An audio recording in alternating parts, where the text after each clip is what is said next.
দর্শক, সমকালের Facebook page এবং YouTube চ্যানেলে আপনাদেরকে স্বাগত। আমি সিকান্দার আলী সমকালের স্টুডিও থেকে যুক্ত হয়েছি। আপনারা ক্রীড়াঙ্গনের নানা ঘটনা সম্পর্কে জানেন। বিভিন্ন সময় যে ঘটনাগুলি ঘটছে সেগুলি আপনাদের কাছে পৌঁছে যাচ্ছে নানা মাধ্যমে। আমাদের সমকালের মাধ্যমে অনেক দ্রুত আপনারা অনেক কিছু পেয়ে যাচ্ছেন। তো সেই রকম ভিজুয়ালি অনেক বিষয় নিয়ে আমরা নিয়মিতই প্রায় হাজির হই। সেই জায়গায় বর্তমানে ক্রীড়াঙ্গনে কী যাচ্ছে, বিশেষ করে ক্রিকেটে কী হচ্ছে সেই জায়গাটার আপডেট দেওয়ার জন্য আপনাদের সঙ্গে যুক্ত হচ্ছি। সম্প্রতি কিছু নিউজ দেখে থাকবেন। সমকালে এই নিউজটা হয়েছে যে বাংলাদেশ ক্রিকেট বোর্ডে কিছু রদবদল হয়েছে কর্মকর্তা পর্যায়ে। সেই কর্মকর্তা পর্যায়ে কেন রদবদলগুলি হয়েছে তার মধ্যে অনেকগুলো কারণ নিয়ে আলোচনা হচ্ছে। বিশেষ করে ক্রিকেট পরিচালনা বিভাগ বা অফস যাকে বলে, সেই বিভাগ থেকে যে ম্যানেজার ইনচার্জ রয়েছেন শাহরিয়ার নাফিস, তাকে সরিয়ে দেওয়া হয়েছে।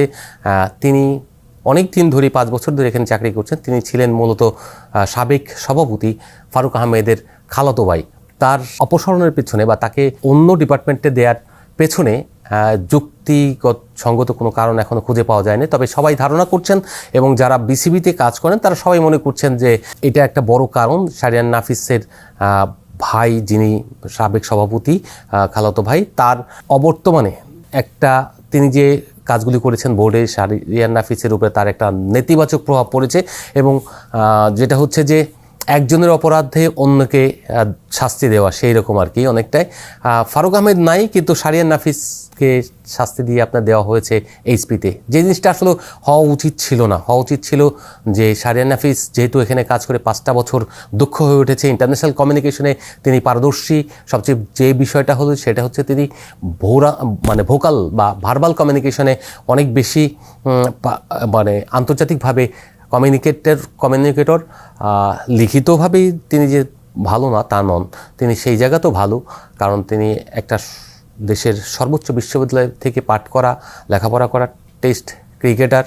তো এরকম একজনকে আসলে সরিয়ে দেওয়ার আগে আপনাকে অনেক কিছুই ভাবা উচিত ছিল। যে জিনিসটা আসলে যারা এখন দায়িত্বশীল রয়েছেন, যারা কর্মকর্তা, যারা পরিচালক, তাদেরকে বোঝা উচিত ছিল যে একজন দক্ষ কর্মীকে সরিয়ে দেওয়ার আগে আমাকে এখানে কী ধরনের নেতিবাচক প্রভাব পড়তে পারে সেই জিনিসগুলো দেখা।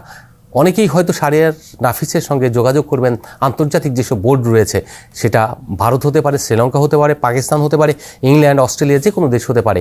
এই জায়গাগুলোতে ওনারা যখন জানতে চাইবেন শাহরিয়ার নাফিসের কাছে কেন তাকে সরিয়ে দেওয়া হয়েছে, সেই ব্যাখ্যাটা তিনি হয়তো দিতে পারবেন না।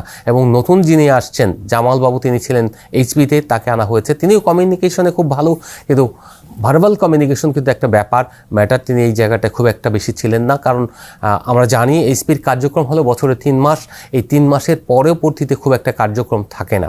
তো সেই ক্ষেত্রে উনি কিন্তু একটা নতুন জায়গায় এসে, ক্রিকেট পরিচালনা বিভাগের মতো জায়গায় এসে সার্বক্ষণিক তৎপর থাকা, সার্বক্ষণিক আপডেট থাকা, অন্য বোর্ডগুলোর সঙ্গে যোগাযোগ রাখা, তারা কি করছে, কি চায়, তারা কি কোনো কাজ করতে চায় কি না, বাংলাদেশ ক্রিকেট বোর্ড কী চায় সেটারও বার্তা পৌঁছে দেওয়া। অর্থাৎ যদি আপনি সিইওকে ধরেন প্রথম, তারপরে ক্রিকেট পরিচালনা বিভাগের যিনি দায়িত্বে থাকেন, তার দায়িত্বটা হলো সবচেয়ে বেশি। কারণ সিওর চেয়ে বেশি সময়টা আন্তর্জাতিক যোগাযোগটা করতে হয় ক্রিকেট পরিচালনা বিভাগের ম্যানেজারকে বা ইনচার্জকে। তো সেই জায়গায় শাহরিয়ার নাফিস আগের যে ম্যানেজার ছিলেন সাব্বির খান, তার কাছ থেকে দক্ষ হয়ে উঠেছিলেন। তো এই জায়গায় একটা শূন্যতা তৈরি হলো, নতুন করে আরেকজনকে তৈরি হতে হবে। এটা হয়তো প্রাতিষ্ঠানিক কারণে হয়তো খুব বড় হ্যাম্পার করবে না, কিন্তু একটা ধাক্কা অবশ্যই থাকবে। আর একটা জিনিস হচ্ছে এইচপিতে যিনি গেলেন শাহরিয়ার নাফিসের, এইটা যদি এক্সেলেন্সি, যেটা পারফরমেন্স সেন্টার বানানো হবে, হাই পারফরমেন্স সেন্টার, সেই সেন্টারের যদি পুরো দায়িত্ব তার কাছে দেওয়া হয়, তিনি আবার একজন টেস্ট ক্রিকেটার হিসেবে, দক্ষ মানুষ হিসেবে, দক্ষ কর্মী হিসেবে তিনি হয়তো ওইটাকে খুব ভালোভাবে প্রতিষ্ঠিত করতে পারবেন। আমরা আশা করি সেই জায়গাগুলিতে ভালো হবে। সবচেয়ে বড় পরিবর্তন যেটা হলো গেম ডেভেলপমেন্ট। ওখানে ছিলেন ইমাম মোহাম্মদ কাউসার। উনি বেসিক্যালি যে জিনিসটা করেছেন, উনি সিনিয়র একজন মানুষ, সিনিয়র ম্যানেজারও তিনি। সেই জায়গাতে এই ডিপার্টমেন্টে কিন্তু অনেক বড়, অর্থাৎ এইজ লেভেল যতগুলি টুর্নামেন্ট, যতগুলো আপনার টিম পরিচালনা করা, আন্তর্জাতিকভাবে খেলা পরিচালনা করা, আন্তর্জাতিকভাবে বিভিন্ন রকমের বোর্ডগুলির সঙ্গে খেলার আয়োজনের করা, দলগুলোকে আনা, 19-এর শিডিউল ঠিক করা, এগুলি কিন্তু তার মাধ্যমেই হতো। ওখানে ওই ডিপার্টমেন্টে অনেকেই আছেন, অনেককে দায়িত্ব পালন করছেন, কিন্তু ম্যানেজারের দায়িত্বটা অনেক বেশি গুরুত্বপূর্ণ। তো সেই জায়গায় তাকেও সরিয়ে দেওয়া হয়েছে।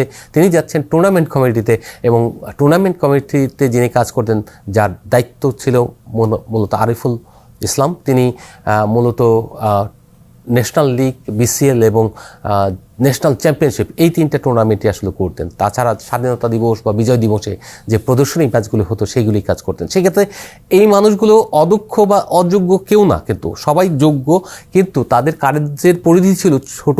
তারা এখন হঠাৎ করে বড় পরিসরে আসছেন।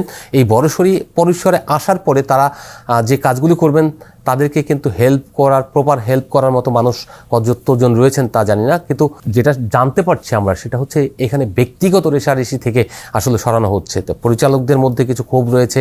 কাউসার সাহেব আগে যিনি ছিলেন খালেদ মাহমুদ সুজন পরিচালক, এই অভিযোগ আছে তিনি একজন পরিচালকের সঙ্গে খুব একটা ভালো বা শোভন আচরণ করেনি, তাই ওই পরিচালককে ওই ডিপার্টমেন্ট থেকে সরিয়ে দেওয়া হয়েছিল, যেটা খালেদ মাহমুদ সুজন এবং তার বিরুদ্ধে এরকম একটা অভিযোগ উঠেছিল। সেই অভিযোগের প্রেক্ষিতে এখন একটা হয়তো অন্য ডিপার্টমেন্টে সরিয়ে দিয়ে একটা ভেতরের ক্ষোভ প্রশমিত করার চেষ্টা করা। একইভাবে সারিয়ান নাফিসের খালাতো ভাই যেহেতু ফারুক আহমেদ ছিলেন, তিনি সারিয়ান নাফিস এতদিন চাকরি কিন্তু বিসিবিতে তার খালাতো ভাইয়ের পরিচয় নেননি। তিনি তার নিজের যোগ্যতা রয়েছেন, তার নিজস্ব পরিচয় আছে, তিনি আন্তর্জাতিক ক্রিকেটার, তিনি বাংলাদেশ দলের একজন অধিনায়ক। হয়তো আপনারা সবাই ওইভাবে খেয়াল করেনি তিনি কত অধিনায়ক ছিলেন। তিনি একটা টি-20 ম্যাচের অধিনায়ক ছিলেন, সেটা হলো 2006 সালে যে অভিষেক টি-20 ছিল বাংলাদেশের, সেই টি-20 ম্যাচের ক্যাপ্টেন ছিলেন তিনি। তো সেই জায়গা থেকে আমরা বলবো তার সমস্ত কিছু বিবেচনা করে তাকে একটা সম্মানের জায়গায় রাখা উচিত। এবং দক্ষ হয়ে উঠেছেন যেহেতু, এইসব কর্মীদেরকে ছুঁড়ে ফেলা, এইসব কর্মীদেরকে অবজ্ঞা করা, অবহেলা করা আসলে কোনোভাবেই উচিত নয়। তো দর্শক, এখানেই শেষ করতে চাই। আগামী এতে অন্য কোনো ইস্যু নিয়ে আমরা হাজির হব। এই মুহূর্তে বাংলাদেশের ক্রিকেট যেহেতু একটু ডাল সময় যাচ্ছে, কারণ এখন হলো অফ সিজন, সেই অফ সিজনের মধ্যে জাতীয় দলের কিছু কার্যক্রম চালানোর জন্য চেষ্টা করা হচ্ছে। এই দলের কার্যক্রম চলছে, এই দল গঠন করা হবে। সেই জায়গায় যেটা হচ্ছে চিটাগংয়ে প্র্যাকটিস হচ্ছে, এখানে ঢাকায় 4 দিনের ম্যাচের জন্য কয়েকজন ক্রিকেটার প্র্যাকটিস করছেন। টেস্ট দলের ক্রিকেটারদের নিয়ে আলাদা ট্রেনিং হচ্ছে। এই দল চলে যাবে 7-8 তারিখে। এই দল চলে যাওয়ার পরে অস্ট্রেলিয়াতে ডারউইনে তারা ওখানে টি-20 টুর্নামেন্ট খেলবেন। ওখানে ডারউইন যে দলটা রয়েছে সেই প্রাদেশিক দল প্লাস আরও কয়েকটা প্রাদেশিক দলের সঙ্গে আঞ্চলিক দলগুলো নিয়ে 9টা দলের মধ্যে থাকবে। এখানে পাকিস্তান শাহিনস এবং নেপাল এই দলও থাকবে।